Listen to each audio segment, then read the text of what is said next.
তো এটা আমার বার্থডে লাঞ্চ, একদম বার্থডে লাঞ্চের মতো লাগছে না, কিন্তু যা গরম এরকম হালকা পাতলাই করা হয়েছে। আর চারাপোনা আমার ফেভারিট, এটা অনেকেই আমার বন্ধুরা জানে।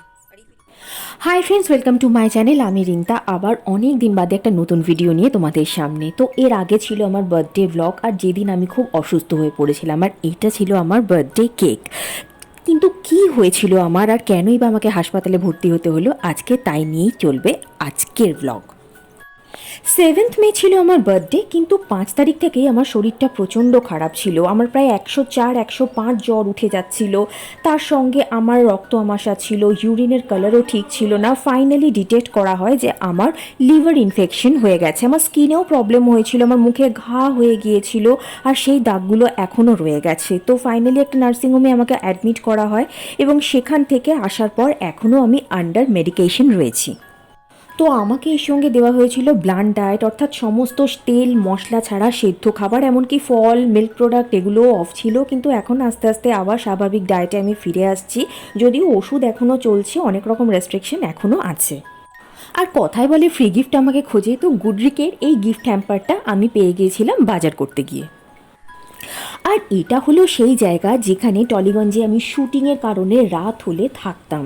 তো এইটা আমার ভাড়া নেওয়া ছিল, কিন্তু এটা আমি বাধ্য হলাম ছেড়ে দিতে, মেইনলি ফিনান্সিয়াল প্রবলেম এবং কাজ করতে পারছি না সেই জন্য। হাই, তো এটা আমার সেই কলকাতার ফ্ল্যাটটা। আর আজকে সত্যি খুব খারাপ লাগছে বলতে, আমি ফ্ল্যাটটা ছেড়ে চলে যাচ্ছি। কেন, লাস্ট বেশ কিছুদিন ধরে আমার কাজ নেই, আমার শরীরটা খারাপ, আর কিছু করার ছিল না। এর আগেও অনেক ভিডিও, অনেক রিলে তোমরা দেখেছো। আমার ছোট্ট করে ঠাকুরের একটা ব্যবস্থা ছিল, সিংহাসন ছিল না এখানে, খুব মানে যেটুকু দরকার তার বাইরে আমি কিছু নিয়ে থাকতামই না। তো সেই সব ছেড়ে আজকে চলে যাচ্ছি। এই যে সমস্ত ঘর উল্টে পাল্টে গেছে, আমার গাছের মধ্যেই মানি প্ল্যান্টগুলোই রয়েছে, এগুলোকে আমি নিয়ে যাব না। সব কিছু কি নিয়ে যাওয়া যায়, স্মৃতি নিয়ে যাওয়া যায়? এখানে অনেক স্বপ্ন নিয়ে এসেছিলাম, কিন্তু এখানে আসার পর কাজটাও সেরমভাবে হলো না, স্টুডিওর পরিবেশটাও কেমন বদলে গেছে। আর এইখানে আমার গাছ ছিল, আলু গাছের ভিডিও করেছিলাম এখানে, এখন শুধু ক্যাকটাসটাই রয়ে গেছে।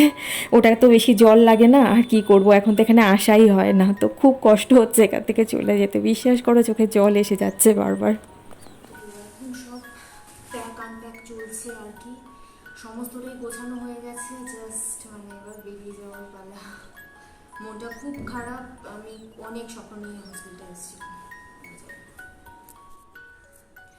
তো প্যাক আনপ্যাক চলছে এখন, সমস্ত কিছু গুছিয়ে নিয়ে বাড়ি ফেরার পালা। অনেক স্বপ্ন নিয়ে এই ফ্ল্যাটটায় এসেছিলাম, কিন্তু আলটিমেটলি এখানে থাকা হলো না। আমার শরীরটা এখনও সুস্থ না, দেখছো মুখে দাগ হয়ে রয়েছে এখনো। তো আজকের ভিডিও ভালো লাগলে অবশ্যই লাইক শেয়ার অ্যান্ড সাবস্ক্রাইব করো। আর এটা ছিল স্টার জলছায় রামপ্রসাদ সিরিয়ালে আমার লুক। আমি জানি এরকম ফ্ললেস স্কিন আমার আর কোনোদিনও হবে না, সারা মুখে গর্ত গর্ত হয়ে গেছে। আমার জন্য প্রেয়ার করো। আজকের জন্য এটুকুই, টাটা।